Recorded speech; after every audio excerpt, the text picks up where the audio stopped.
Hey guys, it's Alex Zemianek. We're at our turnkey property with JZ Vacation Rentals at 3922 Castleman. I'm going to give you guys a quick tour of this property.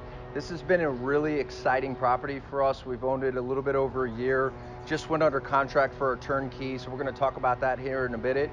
But let's go inside so you can check out the inside. All right guys, so now we're inside this beautiful home. As you can see, this is 1800s character. We have really tried to restore every piece that we can.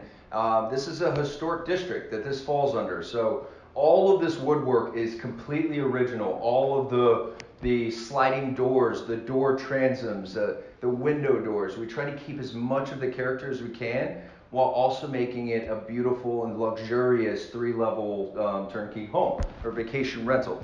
Turnkey essentially means that this property is completely ready. So you can purchase in real estate, and you can do it in a lot of different ways. You can go buy a home and you can furnish the entire thing, and you can start it on the vacation rental market. The only downside to that, it's not that that's not a bad thing. That is still successful. That's how we started here. The upside to buying a turnkey vacation rental is that we've already had success at this property. It already has 1 year of books, so it doesn't have to go through that ramp stage.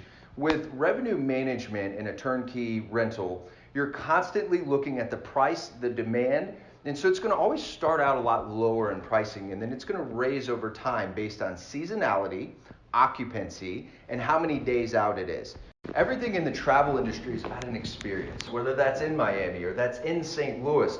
Feel the character of this 1800s home that has a story. You don't have to come in here and spend a year trying to remodel the place to where you want it to be. You can come in and cash flow right away because the place is already furnished, it's already ready, and it's already booked. Matter of fact, this is the last day we had to shoot. We had 1 day, and tomorrow there'll be a guest here, so we're going to be clean on our way out.